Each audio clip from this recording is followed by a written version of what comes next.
Good? Ready to go. Yes, sir. Say a couple words into it, too. Check 1, 2, 3, 4, 5, 6, 1, 2, A, B, C, D. Here at Penfield on Empire Boulevard. One vehicle accident. 1, 2, 3, 4. Yep. You ready, Good. sir? Good.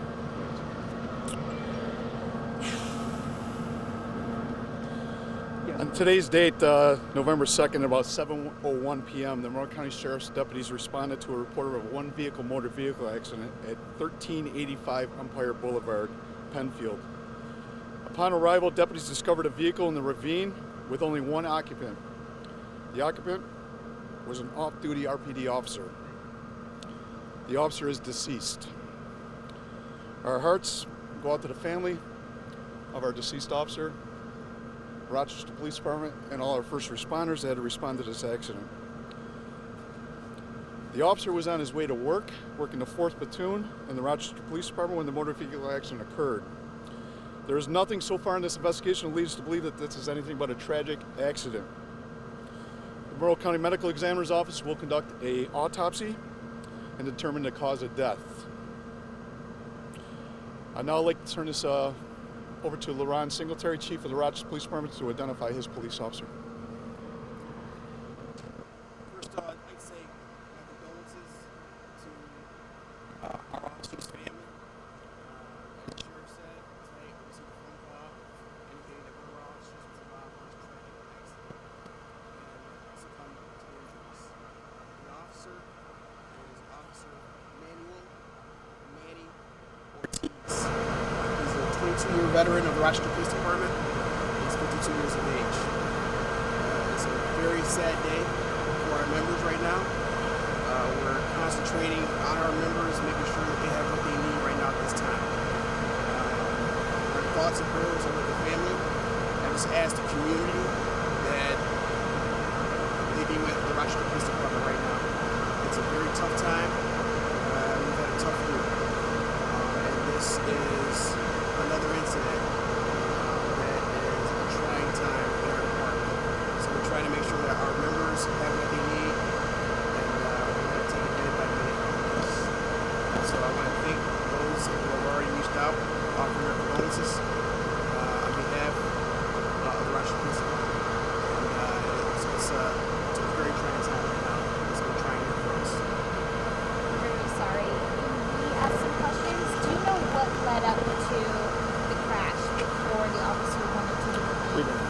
The officer was traveling in a westbound direction, if you will, towards the city. Witnesses behind him said he drifted off, crossing into the oncoming lanes, and went directly into the wood line, into the ravine. We're still going to investigate this. What you're seeing behind us is an accident reconstruction team. As we reconstruct the whole accident, we're also going to look for information from the medical examiner's office, help us determine what led to this horrific accident. So those are all, you can imagine how many hundreds of pieces of information we're trying to put together right now.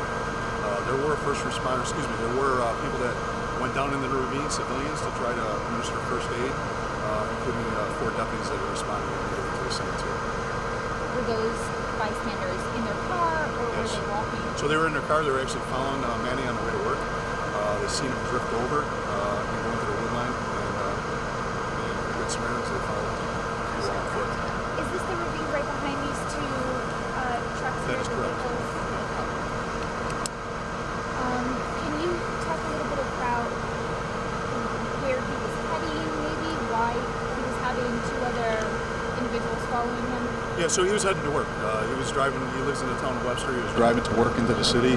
This would be his normal route going to work. And as the car drifted off, the people behind him obviously noticed that and witnessed the accident. And did what we all do, stop there and assist. Did he have any sort of no-fault issues? Not that we know. Did you say his age? I'm sorry. 52. 52 years of age. He's 22 years of service. And he worked in the Community Affairs Bureau of the Rochester Police Department as a crime prevention officer. He was stationed downtown, correct? Yep. Community Affairs Bureau. Yeah, Central Station. Can you confirm that when he was veering off the road that his sidearm went off and shot himself in the leg? No, we can't confirm that. You were saying that this is a trying time for the department right now. Have you spoken to this officer's family?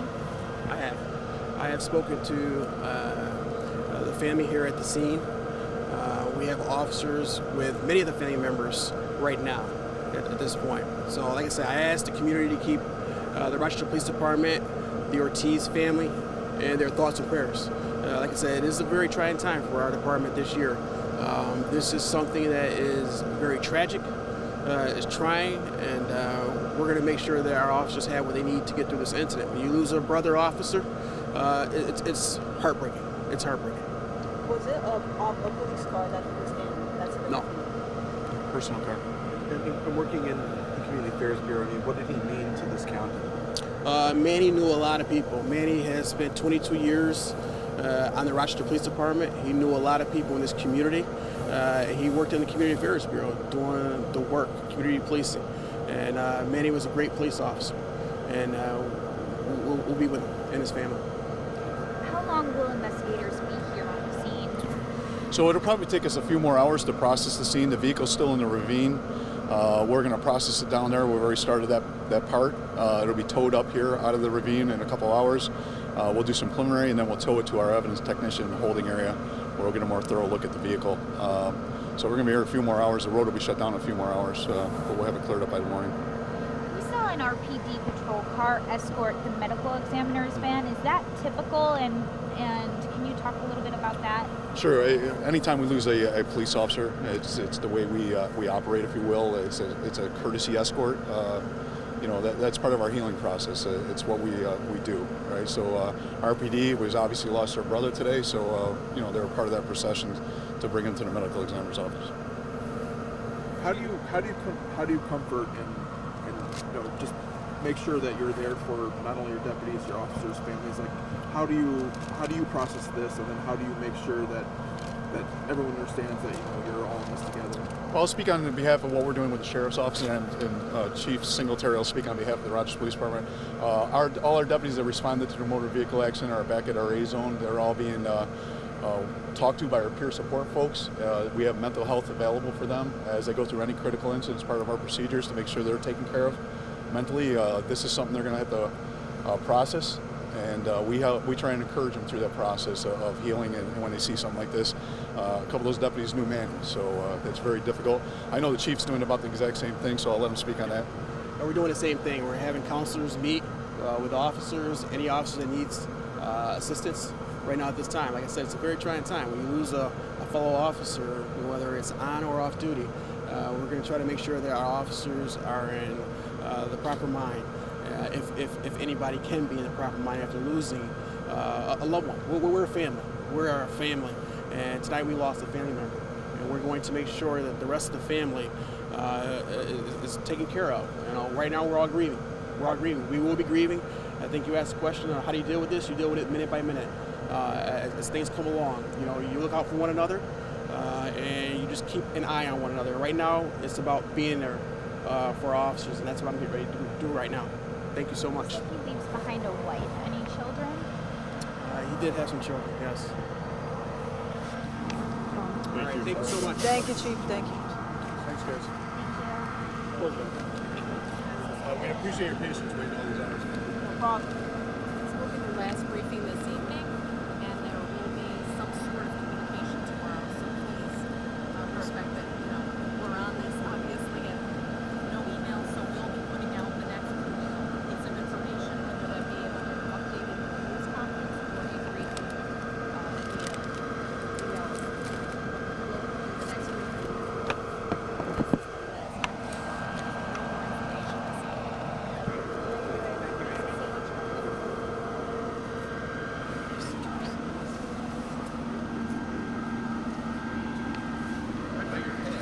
Somebody put a phone down?